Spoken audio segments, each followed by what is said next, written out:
Mike Evans sticking around in Tampa Bay, guys. What's up? Matt Mormon here with the ADP Average Dudes podcast.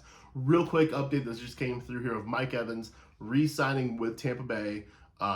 Free agency starts in a week, but teams trying to re-sign their players ahead of time and keep them in fold. So Mike Evans sticking around Tampa. Obviously, bad news for Chris Godwin. I think I'm going to be a bit nervous about him going into next season. He's going to be more of a wide receiver 3. I think Evans is probably going to remain in that wide receiver 15-ish kind of range, kind of that mid wide receiver 2 sort of spot. I think he is getting older. We do still have those concerns as well, but he looked so good last year. And so QB is going to be the big question that's still there in Tampa Bay. What's going to be the deal with Baker Mayfield? That's our first thing we need to figure out next now, right? So we'll see what their quarterback situation ends up looking like. That's going to be a huge domino still yet to fall. I think getting Evans done this early is good news for the potential of a Baker Mayfield return. Because now Baker himself would know that this is what he has coming back to him.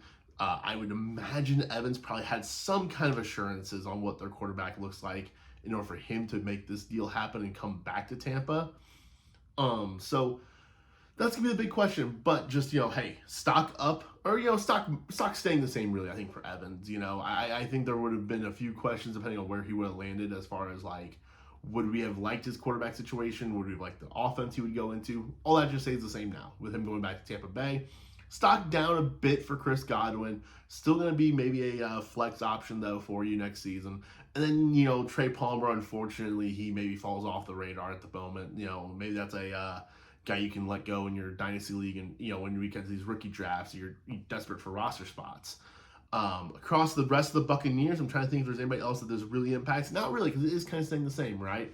This isn't a move that changes anybody else's roles at the moment, because it's just going to be what it was last year in this case. So, guys, this is the kind of update I'm going to try to do when we get this kind of news going. Just kind of take 2 minutes here to step away from the real job for a second and just kind of talk pretty unedited versions here as far as those quick thoughts when we get these kinds of news. So we're going to keep an eye on things, though. I get those push alerts on, so as soon as those things come through, man, I will let you guys know and give some quick thoughts on these kinds of things as free agency gets rolling next week.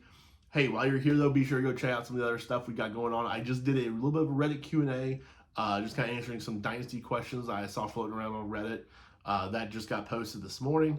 And then, there's some stuff from last week about some of the rookies and, some of the guys who I was keeping an eye on for the combine and some of those QBs. So be sure to check those out as well.